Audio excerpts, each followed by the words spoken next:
Hi,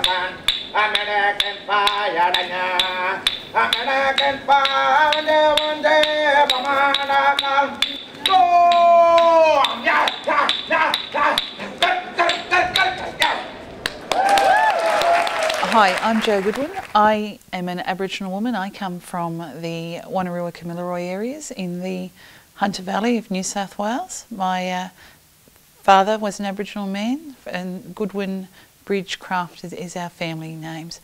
I am also an early childhood educator. I work with the inclusion support agencies with Uniting Care Community and also teach children's services at TAFE. With me today I have Judy Radich from Coloon Children's Services, who's been very gracious in allowing us to work with their service on exploring Aboriginal and Torres Strait Islander cultural competency in the service. Thanks, Judy.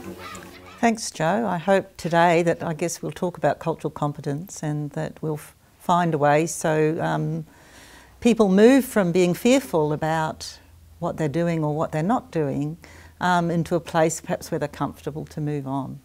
How do you think that we currently define culture? I think for some people still, culture's about somebody else, rather than thinking that we've all got our own cultures. We're all part of something else, our histories, and that forms our identity, I guess. So often I think in the past in early childhood we thought culture belonged to somebody else. So it belonged to Aboriginal and Torres Strait Islander peoples, it belonged to those who were born in Fiji or Japan and other places, but perhaps it didn't belong to people who were seemingly white, like myself. But we certainly do all have cultures, and I think that's something that we need to start with, thinking about our own culture and our own self-identity and what that means for us, and how that's made us the people we are. I guess for me, being born in New Zealand, being a New Zealander is part of my culture that I still hold very strongly, and it means a lot to me. Whereas now children are exposed to many different cultures and they come to childcare from babies, so children are seeing difference, I guess, from a very early age. I think as educators we're certainly influenced by all of our own experiences, and some of us come with very broad experiences and some of us come with very narrow experiences. And I think we are all products of our upbringing and our life and the people we've mixed with and been exposed to and had relationships with. So I think those things do really influence us, and sometimes I think perhaps when we first go in as educators, our views are only influenced by the very narrow views perhaps of our own family or our own friendships and the groups of friends and people we mix with. So I think learning about difference and learning about who we are ourselves is the really very first important step in our journey around cultural competence. Yeah, and it is learning about ourselves. Like, it's actually learning about what is our identity, what is it, what is my culture and how do I belong? Because I think sometimes with a dominant cultural group, and for various, Australia's quite a mixed bag of cultures, people, diversity, that there tends to be, if you're in that dominant, where you've actually not had to think or consider culture, because people consider culture as what you pointed to earlier about that ethnicity. It's about someone that speaks a second language must have culture, therefore they're cultured. I'm not cultured because I don't have a culture because I don't speak a second language, or I don't have an ethnic group that I go to. But it's about getting our educators in services to actually be able to identify and reflect on what cultures they actually bring and what impact the culture has on how they respond to different families as they come in. Sure, I think that's really huge, and until we do that and do that really well, I think, we skip something that's really basic. I mean, if we don't understand ourselves and where we come from, I think we're in a really difficult place to then understand what it's like for these families and what it might feel like for the first time families come into our services. How do we ensure cultural consistency for all families that come into our services?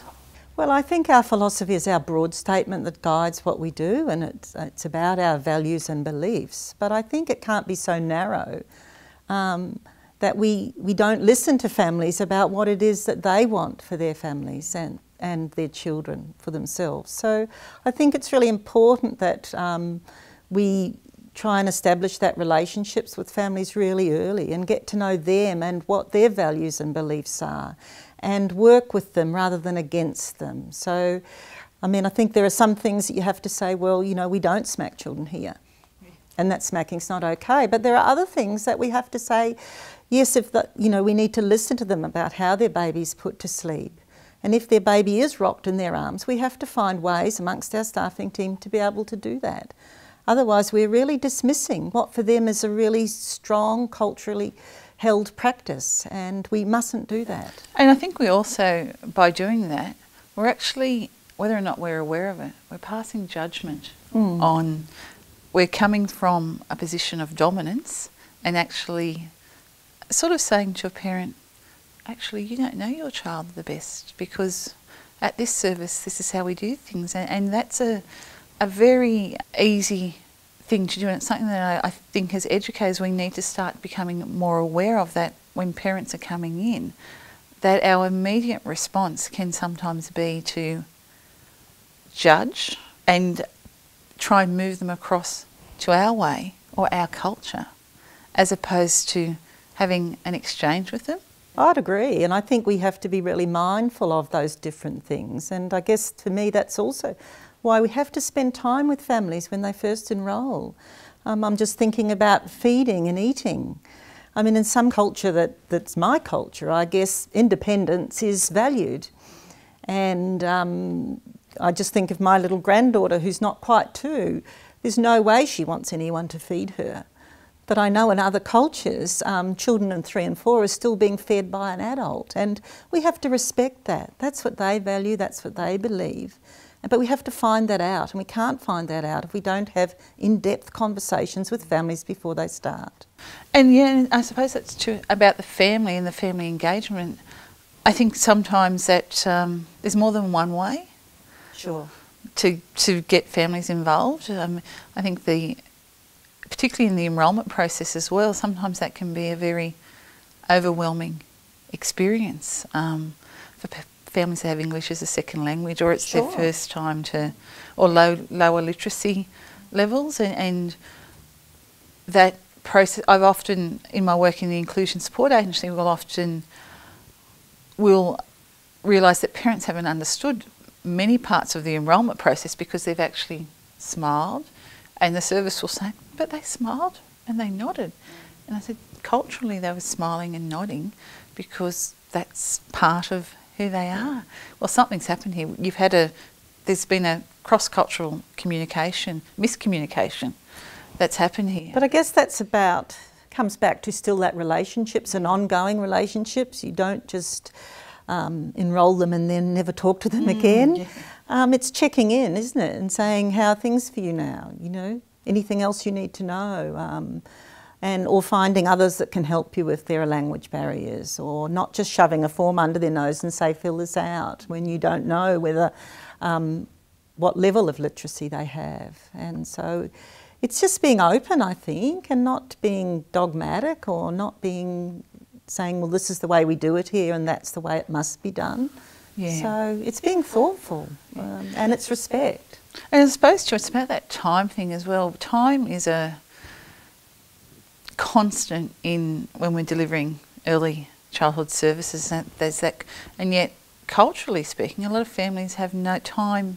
There is no concept. Time for us is about planning, and I mean, for us as educators, for us as Aboriginal people, time is a completely different thing, where time is about just being in the here and now, and you'll hear about people being on Murray time or Koori time because but yet in early child service, time is our defining thing, and when we're thinking about cultural practice and being culturally responsive, the time factor is something I believe that we really need to start to look at and consider. Yes, I guess time's interesting, isn't it? Because I've heard educators say, they never bring them before 11 o'clock, they've missed half of the program.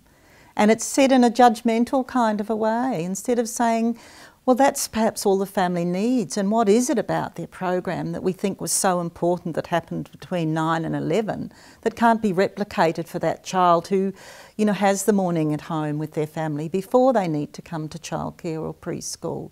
So it's about stopping and thinking, I think, before you make those statements and make those judgments. So it's about challenging bias and assumptions, and you quite, you know, it's really hard to work out. I'm getting an emotive response. Why am I, as an, you know, what is it that's causing me to this behaviour to be happening? What's this behaviour arousing in me? And is it, you know, that I feel unsure, I feel a bit uncomfortable about this, it's out of my realms of familiarity. Sometimes it's about sitting with that discomfort and learning from the discomfort, actually thinking, well, let's go with this here, let's see. It's about working with them so their aspirations for their children can be upheld. I think that's really important. I think sometimes as we can actually tell parents a lot of the time what we expect from them. These are our expectations. So you come here and we expect this, this, this and this. And it's about actually saying to the parents, what is it that you expect from us? You've chosen us. We're incredibly pleased that you've chosen us. You're entrusting us with the care of your children. Tell us what your goals, what you want from us. I think it's that exchange that we're working towards, but I don't quite think we've got there yet. All of that takes time.